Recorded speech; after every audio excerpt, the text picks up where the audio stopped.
Hello guys, so for today's video, it's Saturday. So ayan, kagigising ko nga lang guys.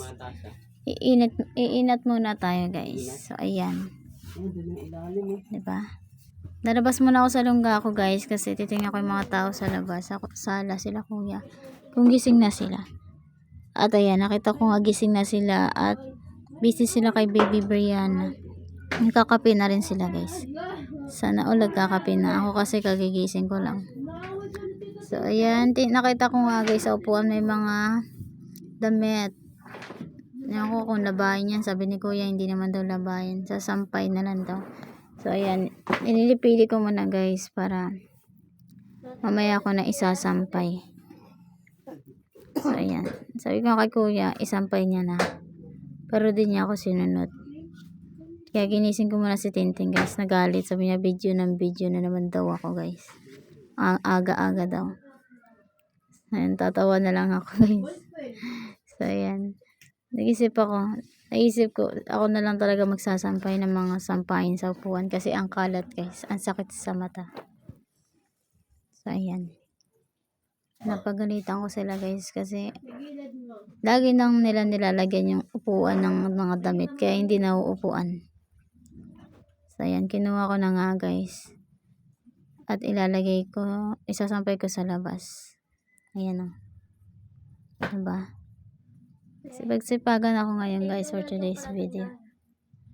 So ayan. Nag-iisip ako guys kung paano ko mabibidyoan yung sarili ko. Kaya naghahanap ako na malalagyan ng cellphone. Kaya lang pag nalagay ko siya sa puno baka malaglag. Baka maano pa yung screen ng mabagsak guys. Sayang naman. So ayan, ginawa ko yung isa kong kamay taga video, tapos nilapag ko muna yung mga sasampay ko sa gilid, then isa-isa ko siyang kinukuha. So yan, one hand lang tayo magsasampay guys. Diba, mindset lang yan guys, tawag yan discarding malupit. So ayan, pasensya na kayo guys sa aking buhok kasi napakaganda talaga niyan. Tingnan nyo guys, kakatubo lang yan after na maraming pinagdaanan. So naglagas kasi yan dati guys, nagagamutan ako. So ayan, mga damit nila yan guys, diba? Ang sisipag nila. Ako pa ang nagsasampay.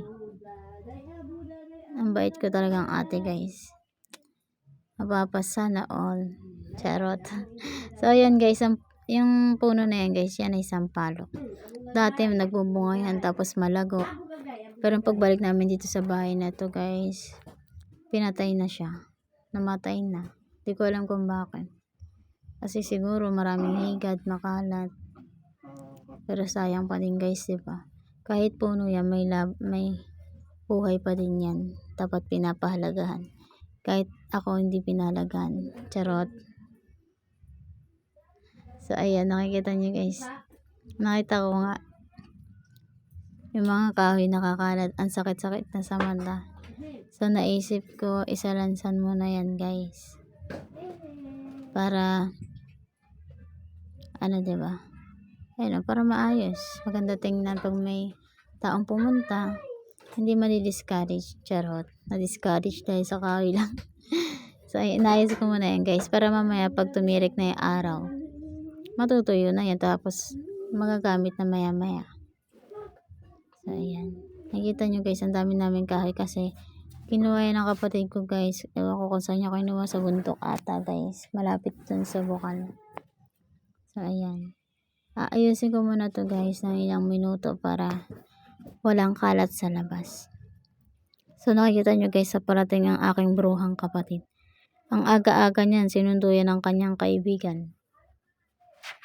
Gagala na naman yan guys. Wala na talagang ginagawa yung kabutihan guys Puro stress na lang. Ewan ko ba dyan. Inutusan ko, lawit na yung ngalangala ko. Kakasalita. Hindi pa rin ako sinusunod guys. Ang sarap siguro ito ihampas guys, yung kahoy na to. Diba? Natanggal yung lakas ko dyan guys. Wala pa akong kape. Tapos diba? Kaya akong bumali ng kahoy. Charot. Tuyo na yan guys. Kaya madali lang baliin. So ayan nga may natira pa. Sasalansan ko muna to guys bago yung iba.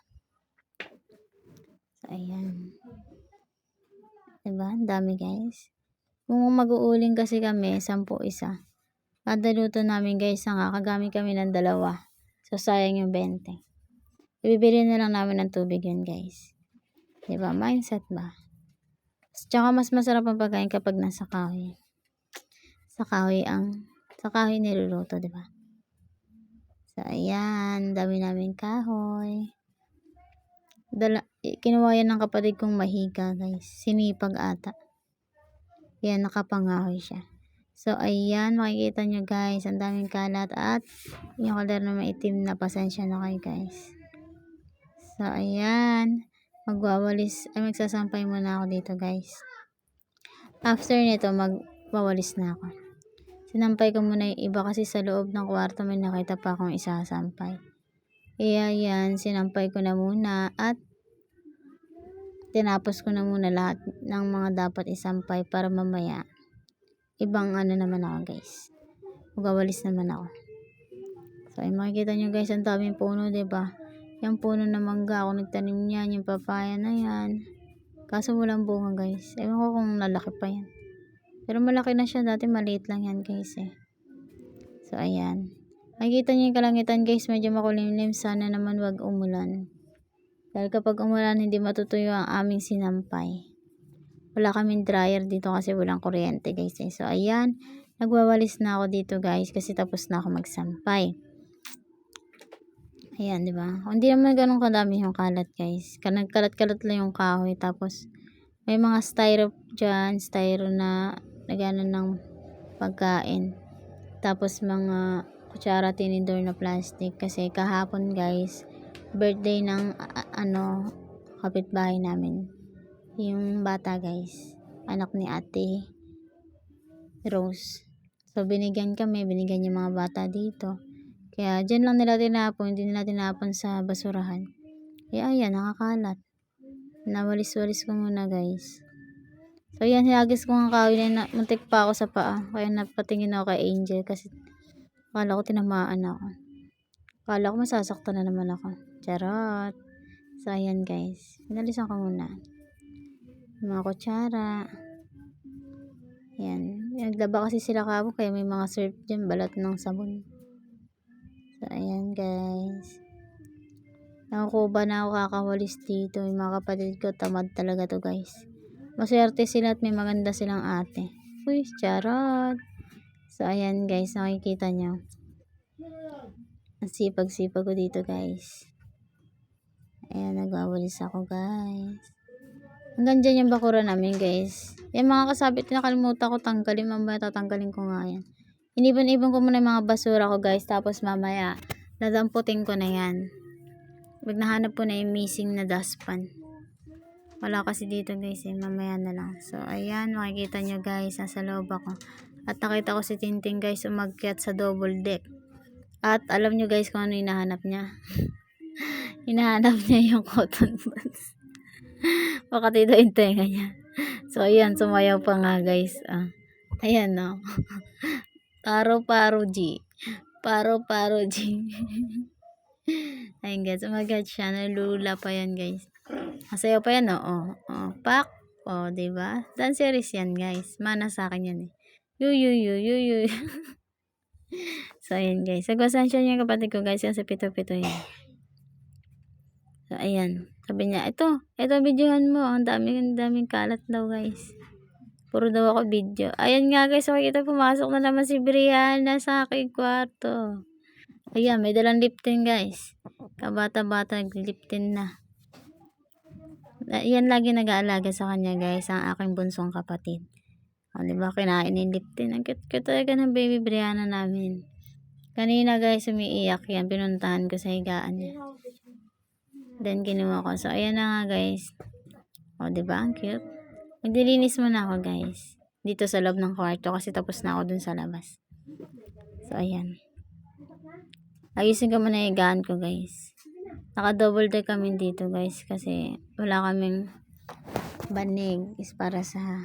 Pwede naman sa sahig matulog pero wala kasing panig kaya naka-double deck kami.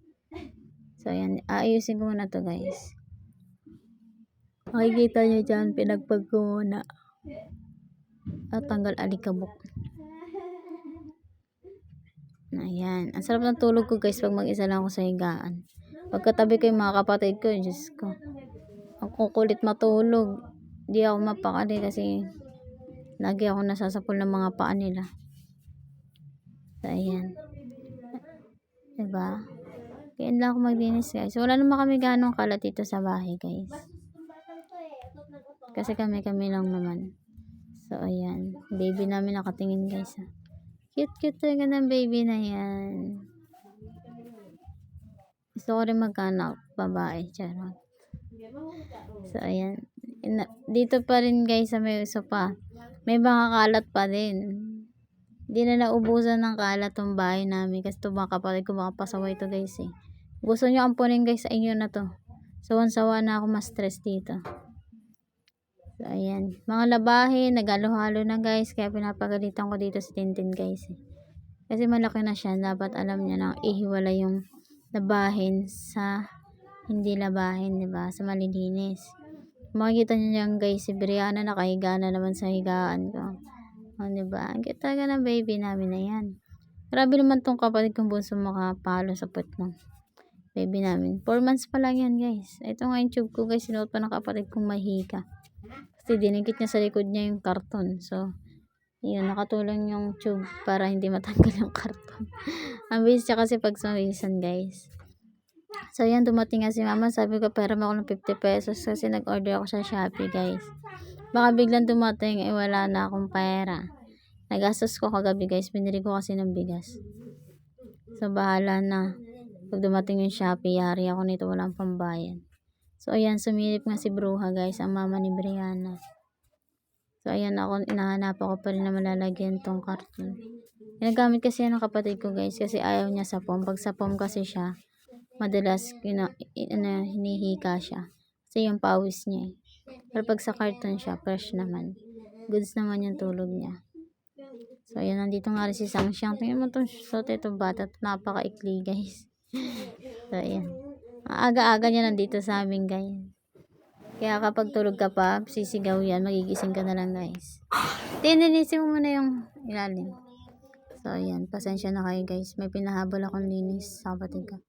Nakita nyo guys yung walis namin. Isang pirma na lang guys. Wala na talaga, wala pa kasi pampalit guys eh. Pag magkapera, papalitan ko ng bago. So ayan. Inutusan ko yung kapatid ko ilabas yung mga basahan kasi umulan kagabi guys. So may mga tulo kaya nilagay namin ng basahan para hindi magkalat yung basa. So yan si mama, si baby, nakaiga sa higaan ko. Ang galing talaga guys. Makalinis ko lang yan. So ayan. Nagawalis na ako dito guys kasi ang daming kalat talaga. Yung mga kapatid ko. Diba? Ayan o. Nagawalis na ako yung walis ko guys. Konti na lang yung bibigay na. Sabi ko sa kanila lagi sila maglinis kasi pag ako na naman inis, lagi sila kikilos na naman yan sila guys. Tsaka lang yan sila matataranta. So ayan. Nagawalis ako. Ang daming kalat, diba? Gigilid ko lang yan guys. Sa may dapat dampot ko na lang yan. Kay Angel. Kasi wala pa ngayon dustpan. So, ayan guys, makikita nyo. Diba? Lalaki ng kalat. Pwede naman itapon yan diretso sa basurahan. Pero di nila magawa guys. Ako ba talaga sa mga kapatid ko guys. So, ayan. Makikita nyo guys sa labas. Nilabas pala ng kapatid ko yung kalat. Hindi niya dinampot. So, ayan. Makikita nyo hugasan namin guys. Pasensya na kayo. Ang dami yung pinagkapian nila. Hindi mo lang mailagay diretso sa lagyanan. Sa tamang lagayan. Ayan o. Ako naman maghuhugas niyan guys. So ayan. Isa-isa ko muna nang lagay. Tapos mamaya hugasan ko na lang. Diba guys? Ang daming kalat. So ayan. Fast forward. Nakita ko si Tintin nagsasampay pa din. Yung mga natirang sampahin sa kwarto. Sinampay niya na guys. Sabi ko i-videoan ko siya. Sabi niya. Hindi ko alam kung ano siya sabi niya dyan guys. Hindi ko marinig. So ayan. Nasipag din naman si Tintin guys. So, sa mga hindi pa naka-like, share, and subscribe nyo na yan, guys. Mayroon na tayong 167 subscribers sa YouTube. So, ang pangalan YouTube namin, guys, is Team B. Pa-share and subscribe na lang, guys, ha. Mag-iingat kayo palagi and huwag kalimutan mag-pray kay Lord. So, yun lang for today's video. Bye-bye!